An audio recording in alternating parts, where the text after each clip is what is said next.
Police, कानून, अदालत, लोग, माँ बाप, अब जो भी सोचे सोचते रहें, पर बिना एक सवाल का जवाब सामने आए भिवानी की मनीषा कल यानी 21 अगस्त को पंचतत्व में विलीन हो गई।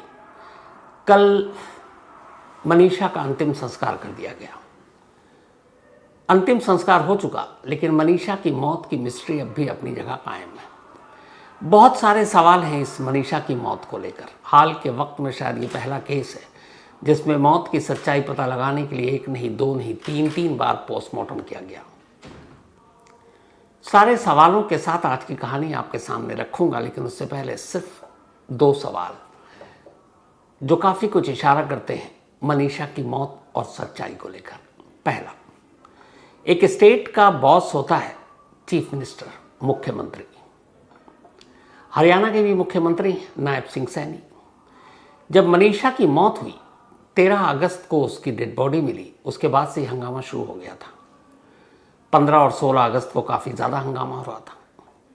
ऐसे वक्त में मुख्यमंत्री खुद स्टेटमेंट देते हैं, बयान देते हैं, सामने आते हैं और ये कहते हैं कि जो भी मनीषा का गुनहगार होगा उसे सरकार बख्शेगी नहीं, उसे कड़ी से कड़ी सज़ा दिलाएंगे। उन्होंने लोगों से, मनीषा के घर वालों से वादा किया। ये बात मनीषा की मौत का खुलासा होने के 2 दिन बाद की है। अब यहीं पे एक सवाल उठता है, जिस दिन मनीषा की लाश मिली यानी 13 अगस्त को, हरियाणा पुलिस के हिसाब से मनीषा की लाश के साथ उसके बैग में एक नोट मिला था, जिससे पुलिस का कहना है कि एक सुसाइड नोट है। अब जब सुसाइड नोट पुलिस के हाथ लग चुका और वो भी 13 अगस्त को, पुलिस अपने साथियों से, अपने सीनियर से तो शायद झूठ नहीं बोलेगी ना छुपाएगी। तो यहाँ सवाल ये है कि क्या हरियाणा पुलिस ने अपने सबसे बड़े बॉस यानी कि राज्य के मुख्यमंत्री, चीफ मिनिस्टर तक से इस सुसाइड नोट की बात छुपा ली? क्योंकि अगर ये नोट और इसकी सच्चाई हरियाणा के सीएम को पहले ही मालूम होती तो वो लाश मिलने के 2 दिन बाद लोगों को ये भरोसा न दे रहे होते कि हम कातिलों को या मनीषा के गुनहगारों को कड़ी से कड़ी सज़ा दिलाएंगे। क्योंकि पुलिस के हिसाब से तो ये एक सिंपल खुदकुशी का मामला था, क्योंकि सुसाइड नोट मिला बैग से। तो जब सुसाइड नोट मिल गया तो फर्ज है पुलिस का कि अपने बॉस को यानी मुख्यमंत्री को ये बताए कि सर, मनीषा का कत्ल नहीं हुआ है, उसका रेप नहीं हुआ है। ये लोग जो गुस्से में धरना प्रदर्शन कर रहे हैं, इन्हें गलतफहमी हुई है। असल में तो ये रहा सुसाइड नोट मनीषा के हाथ का लिखा हुआ। तो इससे सीएम की भी फजीहत नहीं होती। अब पुलिस ने उनसे ये बात छुपाई और सीएम अनजान, और वो जाकर कह रहे हैं कि भरोसा दे रहे हैं कि हम इंसाफ दिलाएंगे, हम गुनहगारों को बख्शेंगे नहीं। तो जब कोई गुनहगार ही नहीं था तो सीएम को बोलने की ज़रूरत क्या थी? और गुनहगार था तो फिर पुलिस को बताना चाहिए था कि सच्चाई कुछ और है। तो पहला शक तो ये है कि हरियाणा पुलिस, चलिए मीडिया और बाकी लोगों से छुपा लिया, क्योंकि जब ये सुसाइड नोट मनीषा का मिला बैग में 13 अगस्त को लाश के साथ, 5 दिन तक हरियाणा पुलिस ने इस नोट को छुपा कर रखा था। जब हंगामा बढ़ा, धरना प्रदर्शन हुआ, चक्का जाम हुआ जगह जगह, भिवानी से निकलकर दूसरे शहरों में, दूसरे इलाकों में, जब मनीषा की मौत के इंसाफ को लेकर लोग गुस्से में आए, तब अचानक 5 दिन बाद पुलिस जागती है और कहती है सॉरी मैं तो भूल गया, उसके बैग से तो एक नोट भी मिला और आप लोग सब बकवास कर रहे हैं, बेवकूफ़ हैं, ये सब धरना प्रदर्शन बंद कीजिए। ये तो मनीषा की मौत एक सुसाइड मौत है और ये रहा वो सबूत। तो 5 दिन तक जो लेटर पुलिस दबा कर बैठी थी, 5 दिन बाद इस धरने प्रदर्शन लोगों के गुस्से के डर से सामने लेकर आई। और ये भी छोड़ दीजिए, डर से न लाए, कम से कम सीएम को तो बताना चाहिए ताकि सीएम इस तरह के बयान न दे सकते। तो यहीं से ये सवाल उठता है कि सुसाइड नोट की असलियत क्या है? क्या वाकई 13 तारीख को बॉडी के साथ ये मिली? और जो सुसाइड नोट मिला वो कह रहे हैं कि जो पन्ने पे लिखा हुआ है वो पन्ना एक स्कूली बच्चे की कॉपी का है। तो पहला सवाल, क्या पुलिस अपने सीएम से ऐसी बातें छुपाएगी? दूसरा, इससे भी बड़ा सवाल, जो नोट है जिसको बताया जा रहा है कि मनीषा का ये सुसाइड नोट है, उसमें कहीं पे भी एक लाइन ये नहीं लिखा हुआ है कि मैं मरने जा रही हूँ या मैं जान देने जा रही हूँ। नंबर 2, उससे भी बड़ा सवाल, मनीषा के माँ बाप दोनों अंग्रेजी नहीं जानते, रोमन इंग्लिश भी नहीं जानते, हिंदी पढ़ लेते हैं। मनीषा को हिंदी आती है, मनीषा को हरियाणवी भी आती है, मनीषा के घर वालों को भी हरियाणवी आती है। फिर मनीषा ने जिस अपने माँ बाप के लिए नोट लिखा वो रोमन इंग्लिश में क्यों लिखा, जबकि उसे पता है कि उसके माँ बाप इसका एक अक्षर भी नहीं पढ़ पाएंगे। इतना तो उसे पता था। तो अगर कोई शख्स अपनी आखिरी बात पहुंचाने के लिए किसी को लिख रहा है तो वो उसी की भाषा, उसी की जुबान में लिखेगा, न कि उस भाषा में जिसे पता है कि कोई और पढ़कर सुनाएगा। ऐसा तो हो नहीं सकता। वो तो चाहती थी कि उसके माँ बाप, अगर उसने ऐसा किया और ये लिखा कि माँ बाप पढ़ेंगे, तो माँ बाप को तो इंग्लिश या रोमन इंग्लिश भी नहीं आती, ABCD पढ़ ही नहीं पाते। तो फिर उसने ये जो नोट लिखा ये रोमन इंग्लिश में क्यों लिखा, हिंदी में लिखना चाहिए। अगर यही तर्क है पुलिस का, हरियाणा पुलिस के पास इन दोनों सवालों के जवाब नहीं है। जवाब तो और भी बहुत सारे नहीं हैं। खैर, पूरी कहानी अब आपको सुनाता हूँ। 11 अगस्त को मनीषा भिवानी की रहने वाली 12वीं के बाद एक प्ले स्कूल में टीचर की नौकरी करती थी। सपना था नर्सिंग स्टाफ बनने का। पढ़ाई के साथ साथ वो नर्सिंग का कोर्स करना चाहती थी, उसके लिए कॉलेज में दाखिला चाहती थी। अगस्त को घर से निकली और अपने माँ बाप से कहकर गई कि वो आज कॉलेज भी जाएगी एडमिशन फॉर्म भरने के लिए, जानकारी लेने के लिए। सुबह वो जाती है स्कूल, फिर वहाँ से कॉलेज, उसके बाद गायब। घर वाले थाने पहुँचते हैं उसी रात। पुलिस वाले कहते हैं कहाँ भटक रहे हो, कहीं चली गई होगी मर्जी से, लौट आएगी, या तो ये होगा ज़्यादा से ज़्यादा कि शादी के काट के साथ लौटे, शादी कर लेगी, किसी से प्यार होगा, इश्क का चक्कर होगा, परेशान मत हो, हमें भी परेशान मत करो। घर वालों को लौटा दिया। अगस्त की तारीख आ गई, 14 को भी घर वाले परेशान, मिली नहीं। तब मजबूरी में पुलिस वालों ने शाम के 7:30 बजे के आसपास FIR दर्ज की। 24 घंटे बीत चुके थे। और इसी हरियाणा के DGP साहब का एक दावा है कि हरियाणा इकलौता ऐसा स्टेट है जो मिसिंग कंप्लेंट को भी फ़ौरन उसी तरीके से लिखते हैं। यहाँ ये केस नज़ीर है। 24 घंटे तक माँ बाप को पहले बेइज्जत किया और ये भी ताने मारे कि जाओ शादी के कार्ड के साथ आ जाएगी। 24 घंटे के बाद खैर FIR दर्ज होती है। इसके बाद फिर 13 तारीख आती है। 13 तारीख को एक खेत पर एक लड़का जो काम करता था वो अचानक कुछ कुत्तों को देखता है। 4-5 कुत्तों का झुंड। वो करीब जाता है तो देखता है एक लाश पड़ी है, कुत्ते उस लाश को नोच रहे हैं। वो उन्हें भगाने की कोशिश करता है, कुत्ता उनके ऊपर हमला करने की कोशिश करता है। वो डरता है, फिर शोर मचाता है, अपने मालिक को बताता है। फिर मालिक पहुंचता, देखता है एक लड़की की लाश है। पुलिस को खबर दी जाती है, पुलिस आती है। चूँकि मिसिंग रिपोर्ट एक दिन पहले लिखी थी, कपड़ा हुलिया सब मालूम था, उन्हें यकीन हो गया कि ये लाश मनीषा की है। घर वालों को बुलाया, घर वालों ने आकर लाश की शिनाख्त की, लाश को पोस्टमार्टम के लिए भेज दिया गया। अब धीरे धीरे पूरे इलाके में ये खबर फैल गई कि एक मनीषा जो गायब थी उसकी लाश मिली और इस बुरी हालत में मिली। हैरानी इस बात पे भी थी कि सिर्फ 2 दिन के अंदर लाश की हालत इतनी ख़राब नहीं हो सकती। खैर, अब हंगामा शुरू हो गया। हंगामा शुरू हुआ तो पुलिस ने पहले भिवानी के सरकारी अस्पताल में पहला पोस्टमार्टम कराया और ये पोस्टमार्टम जो है 14 अगस्त को कराया गया। 14 अगस्त के पोस्टमार्टम के बाद हंगामा इधर और बढ़ता जा रहा है। तो फिर पुलिस ने मजबूरन 16 अगस्त को PGI रोहतक में पोस्टमार्टम कराया। दूसरी बार पोस्टमार्टम हुआ। दोनों पोस्टमार्टम रिपोर्ट में थोड़ा बहुत हेरफेर था। उसकी वजह ये थी कि जब पहली बार पोस्टमार्टम होता तो बहुत सारे इंसानी अंगों को प्रिजर्व कर लिया जाता, निकाल लिया जाता, जैसे किडनी के, हार्ट के, बाकी विसरा, ताकि आगे उसके अगर एग्जामिन करने की ज़रूरत हो तो कर सके। तो जब सेकंड पोस्टमार्टम हुआ तो इसलिए उसमें आया कि इसमें से कई सारे इंसानी अंग गायब थे, जिसमें किडनी के बारे में लिखा हुआ था, इसके अलावा स्प्लीन था, यूट्रस था, ये सारी चीज़ें। लेकिन कई बार पोस्टमार्टम के दौरान ये अंगों को निकाल लिया जाता है, इसमें कोई बड़ी बात नहीं है। ये मिसिंग नहीं था। कई जगह पर ऐसी खबर आई कि ये सब गायब है, नहीं, पोस्टमार्टम के दौरान इन सारी चीज़ों को रखा जाता है। खैर, दूसरी जब पोस्टमार्टम रिपोर्ट आई तब उसमें शरीर पर चोट और निशान, ये सारी चीज़ें आई। और दोनों ही रिपोर्ट के बाद ये पुलिस ने कहा कि ये केस सुसाइड का है, मनीषा ने सुसाइड किया। उन्होंने दलील दी कि मनीषा ने अपने स्कूल के पास से कीटनाशक दवा खरीदी थी और पोस्टमार्टम रिपोर्ट में भी आया है कि उसके शरीर से जहर के अंश मिले। 2 पोस्टमार्टम रिपोर्ट हो चुका था।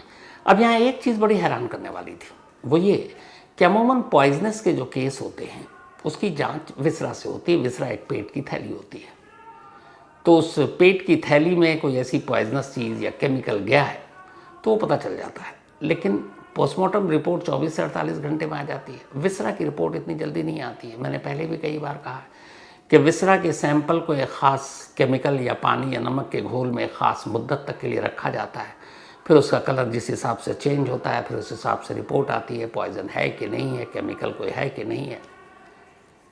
लेकिन यहाँ विसरा रिपोर्ट भी आनन फानन आ गई, क्योंकि हरियाणा पुलिस ने ऐलान कर दिया कि पॉइजन से हुई मौत है। ये बड़ी हैरान करने वाली बात थी। खैर, इसके बाद भी घर वाले मानने को तैयार नहीं, लेकिन फिर खबर आई कि दूसरे पोस्टमार्टम के बाद घर वाले राज़ी हो गए बॉडी लेने को, अंतिम संस्कार करने के लिए। लेकिन फिर जब बाकी लोग पहुँचे, मीडिया पहुँची, तो उन्होंने कहा नहीं, हम पर दबाव डाला गया। पुलिस ने हमसे कहा कि कानून व्यवस्था बिगड़ सकती है, लोगों ने चक्का जाम कर रखा है, हंगामा हो रहा है, और आप इस वक्त हमारा साथ दीजिए, मदद कीजिए, हम सही से जांच करेंगे, लेकिन आप अंतिम संस्कार करके ये सारी चीज़ों को ख़त्म कीजिए और कहिए कि हम पोस्टमार्टम रिपोर्ट और पुलिस के इन्वेस्टिगेशन से संतुष्ट हैं। पर बाद में माँ बाप ने कहा कि हम पर दबाव डाला गया, इसने हमने ऐसा स्टेटमेंट दिया, लेकिन हमें इंसाफ चाहिए। इसके बाद अब फिर तीसरी बार ये हुई कि हमें भरोसा नहीं है हरियाणा पुलिस और उसकी जांच पर, तो इस मामले की जांच सीबीआई को सौंपी जानी चाहिए। आखिरकार फिर नायब सिंह सैनी हरियाणा के सीएम ऐलान करते हैं 18 अगस्त को शायद केस की इसकी जांच सीबीआई को सौंपी जाती है। केस की जांच सीबीआई को सौंप दी गई, लेकिन परिवार की दूसरी मांग थी कि पोस्टमार्टम जो है, चूँकि हरियाणा में हुआ, पहला भिवानी और फिर पीजीआई रोहतक, पोस्टमार्टम रिपोर्ट में भी गड़बड़ हो सकता है, खेल हो सकता है, और ये हुआ है बहुत बार पहले। किसी केस को दबाना हो, छुपाना हो, मिटाना हो, तो आप पोस्टमार्टम रिपोर्ट में भी हेरफेर कर सकते हैं। तो ये हुआ कि इस रिपोर्ट से भी हमें भरोसा नहीं है, तो इसलिए उनकी मांग थी कि मनीषा की पोस्टमार्टम तीसरी बार हो, और इस बार हरियाणा में नहीं बल्कि दिल्ली के रेपुटेटेड एम्स में, ऑल इंडिया मेडिकल इंस्टीट्यूट में। ये मांग भी मान ली गई और 20 अगस्त को पीजीआई रोहतक से मनीषा की डेड बॉडी दिल्ली लाई गई और एम्स में उसका पोस्टमार्टम हुआ। पोस्टमार्टम के बाद 20 अगस्त की रात ही वापस डेड बॉडी भिवानी के सरकारी अस्पताल के मुर्दा घर में ले जाया गया। परिवार वालों से बात की गई, उन्होंने कहा आपकी दोनों मांग मान ली गई है, सीबीआई को जांच सौंप दी गई है और साथ ही एम्स में पोस्टमार्टम हो गया।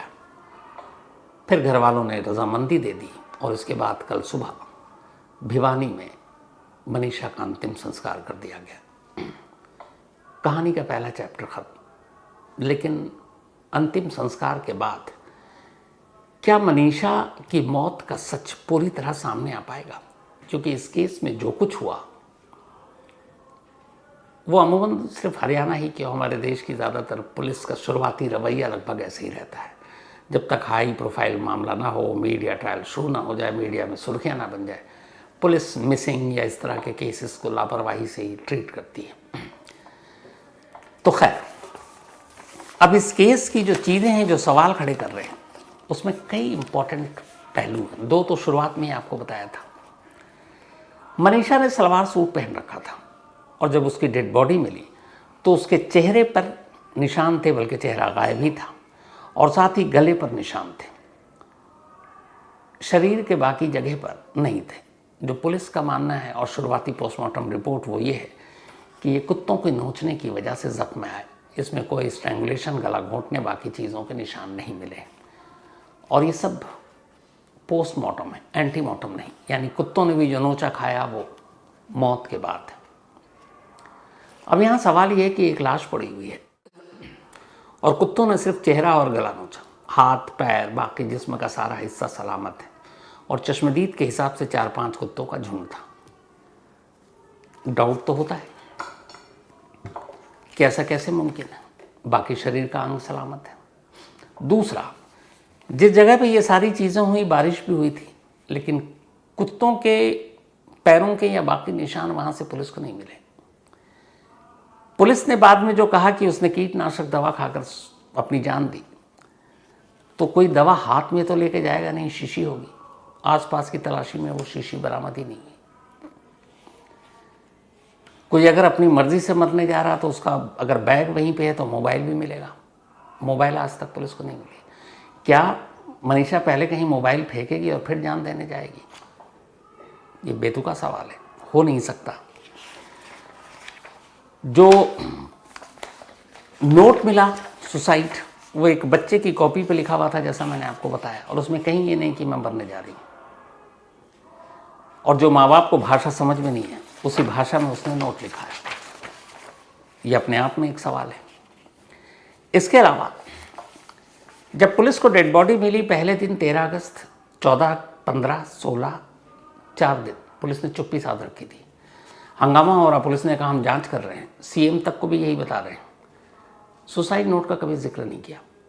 कम से कम पेरेंट्स को तो बता सकते थे या पेरेंट्स को इंट्रोगेट कर सकते थे। एक क्राइम का जो बेसिक केस है, एक पुलिस केस को इन्वेस्टिगेट कर रही है और ये देख रही है कि उसको हर एंगल से जांच करना है, उसको रेप के एंगल से, मर्डर के एंगल से, सभी एंगल से, क्योंकि अच्छा पुलिस अफसर वही होता है। अब अगर उसके बैग से एक लेटर मिलता है तो पहली चीज़ क्या होगी? पहली चीज़ ये होगी कि हरियाणा पुलिस माँ बाप से अकेले में, और माँ बाप इस वक्त एकदम एक तरह से गुस्से में है और भीड़ भी हो रही है, तो पुलिस उनसे बात करेगी कि सुनिए, आपकी बेटी के बैग से एक नोट मिला है और उसमें ऐसी ऐसी बात है, वो मरने की बात लिख रही है, क्या कोई वजह थी, कुछ ऐसी बात हुई, कोई इश्क का मामला, कुछ और मामला, किसी चीज़ से दुखी थी। 13 अगस्त को सुसाइड नोट मिला और अगले 5 दिन तक पुलिस ने माँ बाप से इस नोट के बारे में एक बार भी पूछताछ नहीं की। किसी भी पुलिस अफसर, मैंने 2-3 पुलिस अफसर से बात की इस बारे में, उन्होंने हैरानी जताई कि हो ही नहीं सकता।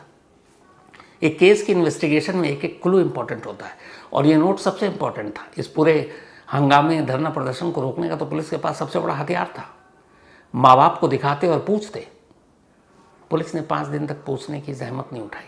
18 तारीख को जब धरना प्रदर्शन बहुत बढ़ गया तब पुलिस ये वाला लेटर लेकर आती है, कहती देखिए जी, ये कोई मर्डर नहीं है, कोई रेप नहीं है, ये तो ऐसे उसने खुद जान दी है।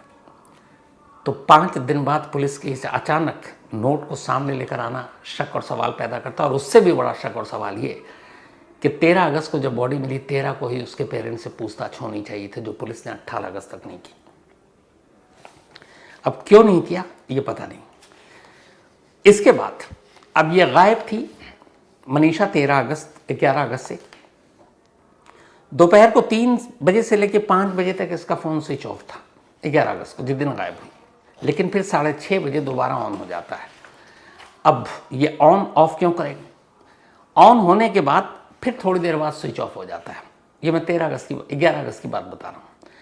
3 से 5 फ़ोन स्विच ऑफ था दोपहर को, फिर 6:30 बजे ऑन हुआ, फिर स्विच ऑफ हो गया, फिर रात के 12 बजे फ़ोन ऑन होता है 11 अगस्त, जो 12 अगस्त में तब्दील होने जा रहा है, और फिर दोबारा ऑफ हो जाता है। और उसी वक्त एक फैमिली को कॉल आती है जिससे आवाज़ समझ में नहीं आती। अब सवाल ये है कि एक शख्स जो मरने जा रहा है वो बार बार मोबाइल स्विच ऑन ऑफ कैसे करेगा? या तो ये फिर किसी गलत हाथ में फ़ोन था, अब वो कोई भी हो सकता है। इस फ़ोन के लोकेशन से भी पुलिस बहुत कुछ पता कर सकती थी जब भी ऑन हुआ, टावर कौन सा था उसका, कहाँ पे। लेकिन और ये भी कि जब ये फ़ोन जिस वक्त एक्टिव था, ऑन था, तो वहाँ और कौन कौन से ऐसे नंबर एक्टिव थे, उन एक्टिव को भी नंबर जो थे ज़ीरो इन करके पुलिस पहुँच सकती थी ऐसे लोगों पर जो, अगर ये सारा मामला क्राइम का था। इसके अलावा जब घर वालों ने कहा कि वो कॉलेज गई थी नर्सिंग का फॉर्म भरने के लिए, और वहाँ जब पिता गए इनके तो उन्होंने 2-3 लड़कों को शराब पीकर नशे में बैठते हुए देखा और उन्होंने उसके साथ ठीक से बात भी नहीं की। कॉलेज प्रशासन ने भी सीसीटीवी फुटेज नहीं दिखाया कि बेटी आई थी कि नहीं आई थी। फिर भी पुलिस ने सीसीटीवी फुटेज देखने की जहमत नहीं उठाई और ना ही कॉलेज वालों के सामने कुछ कहा। ये एक एक कर सारी चीज़ें इस पुलिस की सारी थ्योरी पर सवाल उठाती हैं। खैर, कमाल देखिए, ये तो नीचे के पुलिस वाले हो गए। हरियाणा के डीजीपी यानी हरियाणा पुलिस के बॉस, सबसे बड़े पुलिस अफसर शत्रुजीत कपूर जी, ये डायरेक्टर जनरल ऑफ पुलिस हैं हरियाणा के। अब जब ये सब मामला बढ़ा, इतना हंगामा हो रहा है, इन्होंने एक प्रेस कॉन्फ्रेंस की और इस प्रेस कॉन्फ्रेंस में सारे रिपोर्टर बैठे हुए थे कि सवालों के जवाब चाहिए। डीजीपी साहब के जवाबों से आपको बहुत सारे सवाल और निकल के सामने आएंगे और आपको समझने का मौका मिलेगा। डीजीपी साहब से पूछा गया कि बताइए कि अगर ये एक आम केस था, एक सुसाइड का केस था, तो 3-3 बार आपने पोस्टमार्टम क्यों कराया? उनका जवाब था, ये हमने सिर्फ फैमिली को संतुष्ट करने के लिए कराया। क्या एक सीनियर पुलिस अफसर या ऐसे इन्वेस्टिगेशन के केस में किसी को खुश और नाखुश करने के लिए बार बार पोस्टमार्टम कराएगा? अगर उसके पास सॉलिड दलील है, प्रूफ है, एविडेंस है, तो वो सीधा सीधे पेरेंट्स को दिखाएगा और कहेगा कि देखिए ये सच्चाई है। लेकिन इनका सीधा सा जवाब था कि हमने पहला 2 पोस्टमार्टम ठीक था। जो भिवानी और पीजीआई रोहतक के डॉक्टर हैं उनकी काबिलियत पर भी हम उंगली नहीं उठा रहे, ना सवाल उठा रहे, लेकिन घर वालों की बात थी तो हमने इजाज़त दे दी और उनकी मांग थी। इस देश में ऐसे कितने केस हैं जिसमें 3 पोस्टमार्टम हुआ? सुशांत सिंह राजपूत के मामले में भी 2 ही बार हुआ, एक वहां और एक फिर दिल्ली के एम्स में। जनरली होता नहीं है, लेकिन यहां हुआ। साथ ही उन्होंने कहा कि हम ट्रांसपेरेंसी चाहते थे, इसलिए हमने 3 बार पोस्टमार्टम कराया। अगर ट्रांसपेरेंसी ही चाहते थे तो फिर 13 अगस्त को जब बॉडी मिली थी तब सुसाइड नोट की सच्चाई सामने लोगों के क्यों नहीं लाए? उसे क्यों दबा लिया? किस लिए दबाया 5 दिन तक? और 5 दिन के बाद जब हंगामा हुआ था अब अचानक ही लेकर आते हैं, और उसमें भी ये समझ में नहीं आया कि उसकी फोटोकॉपी क्यों सामने दी गई, ओरिजिनल कहाँ है? अगर इतना पुलिस पे प्रेशर है और सब कुछ है, प्रेस कॉन्फ्रेंस में वो ओरिजिनल दिखा देते, कैमरे में रिकॉर्ड हो जाता। ओरिजिनल आज तक किसी को नहीं दिखाया गया। वो एक बच्चे की कॉपी के एक फोटो स्टेट उसमें दिखाया गया है, और जिसमें कहीं ये लिखा कि हम बनने जा रहे हैं। अब ये था कि मीडिया को आप लोगों ने कहा जो आवाज़ उठाएगा उसके ऊपर कानूनी कार्रवाई करेंगे। उन्होंने कहा कि इस मौत के बाद जो धरने प्रदर्शन हुआ उसमें बहुत सारे लोग ऐसे थे जो भ्रामक तथ्य और फैक्ट्स को फैला रहे थे, और इसीलिए हमें यह कदम उठाना पड़ा। ऐसे तो हर केस में होता है, तो कोई पुलिस कभी धमकाती है कि नहीं भाई ऐसे करोगे तो हम ये कर देंगे, इस तरह की स्टोरी चलाओगे। स्टोरी लाइन क्या होगी, क्या नहीं होगी, ये पुलिस तय नहीं कर सकती ना, ये तो मीडिया का काम है। और मीडिया में भी ये है कि अगर कोई गलत खबर चला रहा तो ये उसकी अपनी इमेज ख़राब होगी, लोग उस पर ट्रस्ट नहीं करेंगे, तो वो भी अपनी इमेज को दांव पर लगाकर वो सब कुछ कर रहा है। लेकिन जिस तरह मीडिया पुलिस को नहीं बता सकती कि आप कैसे इन्वेस्टिगेशन करें, वैसी तरह से पुलिस मीडिया को नहीं बता सकती कि आप कौन सी स्टोरी किस लाइन पर, किस एंगल पर चलाएं। अब उनसे पूछा गया कि अगर सब कुछ सही था तो आपने फिर पुलिस वालों को सस्पेंड किया, ट्रांसफ़र क्यों किया? क्योंकि एक एसपी साहब को हटाया गया, थाना इंचार्ज को हटाया गया, बाकी कुछ पुलिस वालों को हटाया गया। उनका जवाब था, इस पर भी देखिए आप, गलती कहीं नहीं मानी। उन्होंने कहा दबाव था, हटाया गया, और ये पुलिस वाले फिर अपनी सफाई में आकर अपना पक्ष रखेंगे तो इनको दोबारा बहाल भी किया जा सकता है। कहीं ये नहीं माना कि इन्होंने कोई कोताही बरती, उल्टे ये कह रहे हैं कि जब कॉल आया और ये लोग गए तो उनसे बहुत अच्छे तरीके से पुलिस वाले पेश आए। उदाहरण आपके सामने है डीजीपी साहब। 11 अगस्त को मनीषा गायब होती है और 12 अगस्त की शाम को एफआईआर दर्ज। ये 24 घंटे सबसे कीमती थे। अगर पुलिस उसी वक्त हरकत में आती तो मैं बाकी नहीं, अगर मनीषा की मौत उस वक्त तक हो भी चुकी थी तो कम से कम जानवरों के हाथों से नुचने से तो वो बच जाती। लेकिन आपकी पुलिस ने कुछ नहीं किया, और आप कह रहे हैं कि अगर अब वो पुलिस वाले दोबारा आते हैं और अपनी सफाई देते हैं, उनकी सफाई में दम है, तो हम उनको बहाल कर देंगे। कमाल है। इन्वेस्टिगेशन पर जब उनसे पूछा गया कि ये कैसी इन्वेस्टिगेशन थी, इसमें सारी चीज़ें आ गई थी, उन्होंने कहा नहीं, हम तो प्योर साइंटिफिक इन्वेस्टिगेशन कर रहे हैं, और जो फॉरेंसिक टीम है, जो पोस्टमार्टम रिपोर्ट है, उसी के हिसाब से हमने सारी कार्रवाई की है।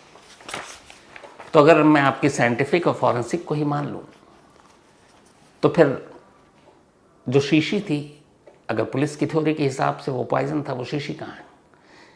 एक लड़की जो अपनी मर्जी से मरने जा रही है, वो अपना फ़ोन कहाँ फेंकेगी? बैग से लेके नोट तक उसके पर्स में है, तो फ़ोन तो इधर उधर करेगी नहीं। शीशी मिली नहीं, सीसीटीवी कैमरे से आपने उसको देखा नहीं, लास्ट लोकेशन क्या है। जिस कॉलेज में आखिरी बार गई वहाँ पे पुलिस ने ज़रूरत ही नहीं समझा कि कुछ इंक्वायरी करें। तो फिर साइंटिफिक और फॉरेंसिक एविडेंस का ये दावा भी बचकाना ही लगता है। हर एक का यही सवाल था कि कहीं उस कॉलेज में तो कुछ नहीं हुआ था जहाँ 11 अगस्त को मनीषा गई थी, क्योंकि फादर के स्टेटमेंट के हिसाब से 3 लड़के शराब पीकर बैठे हुए थे। कुछ भी हो सकता है, लेकिन पुलिस ने उस कॉलेज और उसमें जांच में ही बहुत देर कर दी और कुछ किया ही नहीं। अब ये था कि भैया जो पुलिस की थ्योरी की जानवरों ने या कुत्तों ने बॉडी को नुकसान पहुंचाया, खाया, ये कैसे पता? तो ये पुलिस की थ्योरी थी कि एक किसान था, उसका एक लड़का था, उसने उसे देखा। इसका और कोई भी सबूत नहीं था।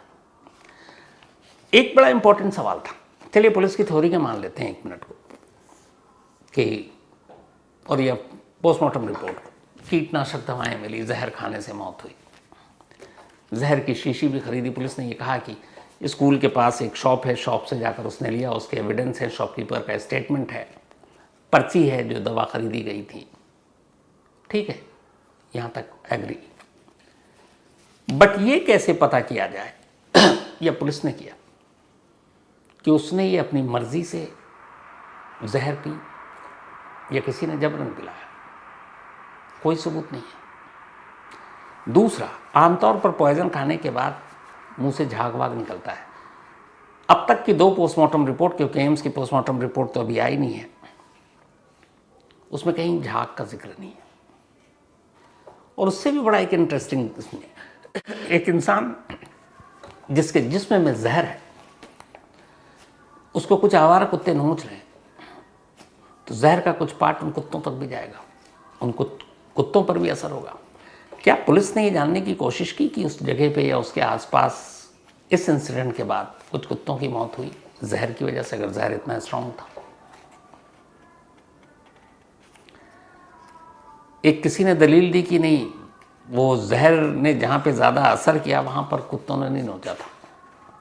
तो क्या कुत्ते इतने होशियार हो गए कि उन्हें पता है कि ये एक जहरीली लाश है और हमें कहाँ कहाँ नोचना है और कहाँ नहीं? फिर तो वो कुत्ते नहीं इंसान हो जाएंगे, वो भी चालाक। साथ ही इस पूरे इंसिडेंट में पुलिस ने मनीषा की मौत को लेकर जो सवाल लोगों ने उठाए, जख्मों को लेकर, खुद पोस्टमार्टम रिपोर्ट ने कई जगह कंफ्यूजन पैदा कर दिया। कंफ्यूजन ये था कि जो पहली भिवानी के अस्पताल में पोस्टमार्टम मनीषा की हुई, उसमें लिखा था कि शरीर पर तिनके, घास और सड़े हुए टिश्यू मिले, शरीर पर जगह जगह मक्खियों के अंडे मिले, खोपड़ी और त्वचा पर सड़न, चेहरा और आंखें पूरी तरह नष्ट थी, गर्दन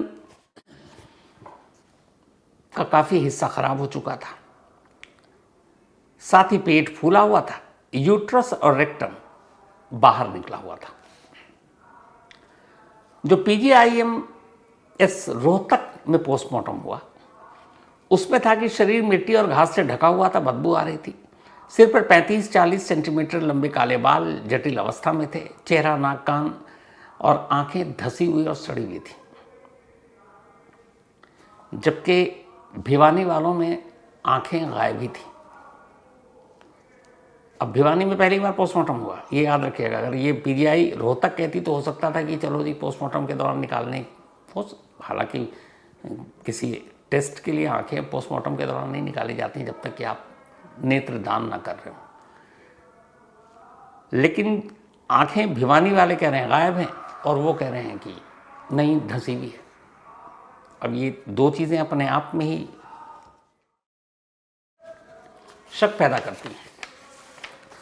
तो पोस्टमार्टम रिपोर्ट में जख्म, पोस्टमार्टम रिपोर्ट में शरीर के अंग, इन सब को लेकर थोड़े बहुत अंतर थे, और इसीलिए इस पोस्टमार्टम रिपोर्ट को मनीषा के फैमिली के लोग और वहाँ जो बाकी धरना आदर्शन मूवमेंट चला रहे थे, उन्होंने बारीकी से एक्सपर्ट से पूछा और उन्होंने शक जताया कि दोनों पोस्टमार्टम रिपोर्ट में कुछ गड़बड़ी है। और तब ये फैमिली ने मांग की कि हमें एम्स में पोस्टमार्टम तीसरी बार करवाइए, और अब हो चुका है, एम्स की रिपोर्ट आ जाएगी। अब DGP साहब का कहना है कि इस सारे सवालों के बाद अब जांच क्या, कैसे, ये CBI जाने। अब CBI के हाथ में केस है। हालांकि इस आखिरी लाइन पर आकर मैं थोड़ा सा डिफर हूं। मुझे लगता है कि एक स्टेट पुलिस, चाहे वो हरियाणा हो, दिल्ली हो, UP हो, कोई भी हो, बिहार पुलिस, वहाँ के अलग अलग डिपार्टमेंट, CID हो, क्राइम ब्रांच हो, CBCID हो, स्पेशल सेल हो, ये सब अगर जांच करते हैं, ठीक है, थोड़ी बहुत ऊंच नीच होती है, रिजल्ट आ जाता है, थोड़ा वक्त भी लेंगे, उंगलियां भी उठेंगी, लेकिन फिर प्रेशर पड़ता है तो ये लोग रिपोर्ट तो ले आते हैं और नतीजा सामने होता है। CBI को लेकर मेरा अपना मानना है कि एक बार इनके पास केस गया तो फिर ठंडे बस्ते में गया। हाल के बहुत सारे एग्जाम्पल हैं और उस केस का हश्र अच्छा नहीं होता। तो अब फैमिली की मांग थी, सरकार ने मांग मिली। अब गेंद सीबीआई के पाले में है।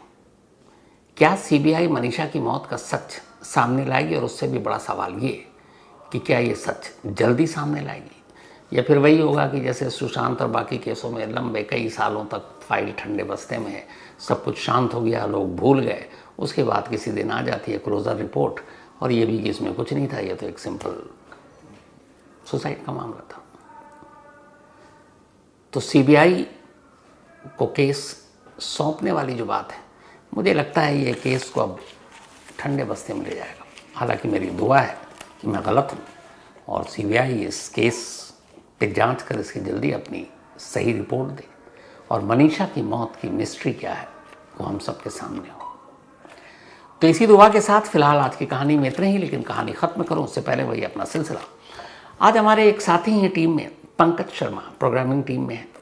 क्या ही कहूँ इनके बारे में, बहुत टैलेंटेड, बेहतरीन लिखते हैं, बेहतरीन मिमिक्री करते हैं, बेहतरीन गाना गाते हैं।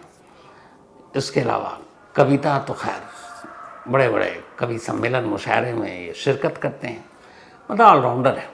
और इन सबसे बड़ी जो खूबी है, एक बेहतरीन इंसान और मासूम मुस्कुराहट। जब भी मिलो आप चेहरे पे वही एक खूबसूरत सी मासूम मुस्कुराहट लिए आपसे मिलेंगे। तो हैप्पी बर्थडे पंकज, हमेशा अच्छे रहो, खुश रहो और ऐसे ही रहना जैसे तुम बरसों से मुझे दिख रहे हो। तो मेरी सारी दुआएं पूरी क्राइम तक फैमिली मेंबर की तरफ से। हैप्पी बर्थडे पंकज शर्मा, और पार्टी फिर दे देना। इसके अलावा भूमिका, इनका भी आज बर्थडे है, तो हैप्पी बर्थडे भूमिका। और भेजा है ये नमिता जी एंड रोहन प्रांजपे जी ने, भैया भाभी हैं भूमिका के। तो एंजॉय भूमिका, इतने अच्छे भैया भाभी मिले आपको, आप भी अच्छी होंगी इसीलिए। नवीन यादव, इनका भी बर्थडे आज, तो हैप्पी बर्थडे नवीन, हमेशा अच्छे रहें आप। उस्मान, इनका भी आज बर्थडे है, तो हैप्पी बर्थडे उस्मान। और ये भेजा है उमर नदफ ने, उमर नदफ के बेटे हैं उस्मान, तो खुश रहो उस्मान। पिंटू चौधरी, इनका भी जन्मदिन है, हैप्पी बर्थडे पिंटू भाई, नाम अच्छा है आपका। बचपन में होता था हम लोगों के यहाँ पिंटू चिंटू, ये सारी चीज़ें यही नाम पुकारे, बड़ा इजी और अपनापन सा लगता है। तो पिंटू हैप्पी बर्थडे। और भेजा है सुधीर कुमार ने। तो इसके साथ ही कहानी में आज इतना ही। अब आपसे मुलाकात होगी कल रात 9 बजे किसी नई कहानी के साथ। तब तक अपना और अपनों का ख्याल रखिएगा।